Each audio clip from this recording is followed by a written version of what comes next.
ramène aux heures les plus sombres. Je finirai là-dessus. Bonjour Monsieur Soral, une question sur le rappeur Freeze Corleone qui a des problèmes après ses textes sur Israël et les Juifs. Je sais que c'est pas forcément votre tasse de thé en termes de musique et pas forcément un grand philosophe, un grand penseur, mais c'est un très bon rappeur. Alors, est-ce que cette polémique vous fait repenser la place du rap parmi les jeunes et dans la société en se disant qu'on peut faire des bonnes rimes et de la musique, même si ça rentre pas forcément dans votre enseignement, dans votre culture musicale. Bon courage. Là aussi, c'est marrant le manque de, de culture historique et même de l'histoire récente des gens qui me posent des questions. Par exemple, sur Kémy Séba, en oubliant qu'on a travaillé ensemble au début, collaboré beaucoup. Et là, c'est pareil. Moi, j'avais essayé de monter un label qui s'appelait Bras d'Honneur, que j'avais malheureusement confié à Cardet, celui qui aujourd'hui dit bien qu'il travaillait pour la police à l'époque pour me détruire mon organisation. On avait monté Bras d'Honneur pour faire du rap, mais justement du rap qui échappe au piège de l'antiracisme, qui échappe au piège de ceux qui l'ont mis en place en France pour abaisser le niveau d'intelligence et de lucidité des jeunes de banlieue. Donc même si j'aime pas le rap parce que c'est pas de ma génération et que je pense que c'est très inférieur aux musiques que j'écoute, parce que je pense qu'il y a des critères objectifs sur la musique. Je pense que Miles Davis c'est très au-dessus du rap en musique. J'étais pour promouvoir justement un rap qui permettait aux jeunes de banlieue, parce qu'ils aiment écouter, de faire monter leur niveau de conscience. Donc je suis assez content de voir que le jeune Corleone a fait monter son niveau de conscience sur, je dirais, les combats prioritaires à mener aujourd'hui.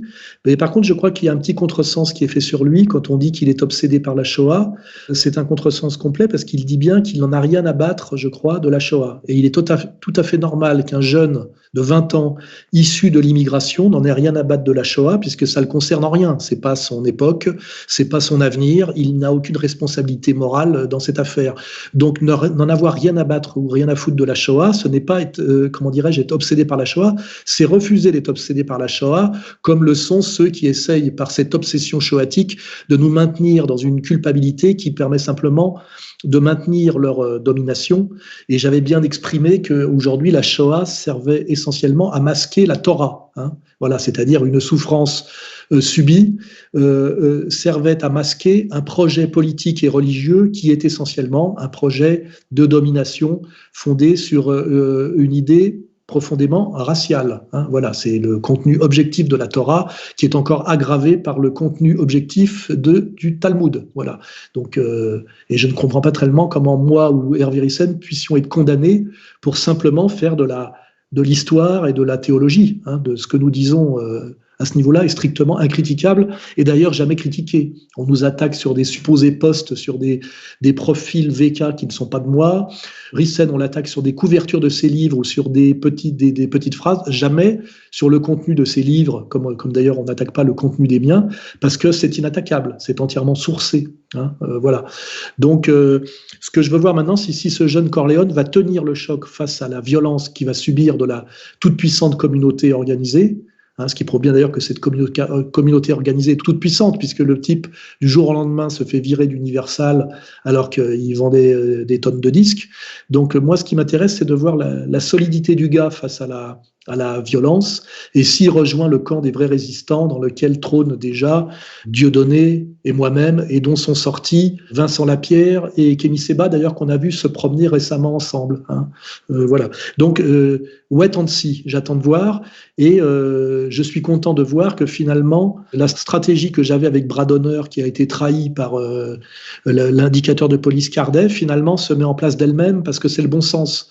Je compte beaucoup sur les jeunes de banlieue, sur leur virilité, je ne sais pas si elle est nietzschéenne, mais sur leur virilité et leur bon sens populaire, pour s'émanciper de la dictature shoatique, qui ne fait qu'un d'ailleurs avec la dictature SOS Racisme, c'est-à-dire avec l'antiracisme institutionnel, qui est en fait, quand on creuse bien, une incitation à la haine raciale entre noirs et blancs, voulue par des gens dont la détermination première est le mépris et la haine raciale. C'est ce qui a été parfaitement défini par le concept de peuple élu par le sang de la mère, c'est-à-dire la matrilinéarité, qui est la plus belle démonstration du racisme.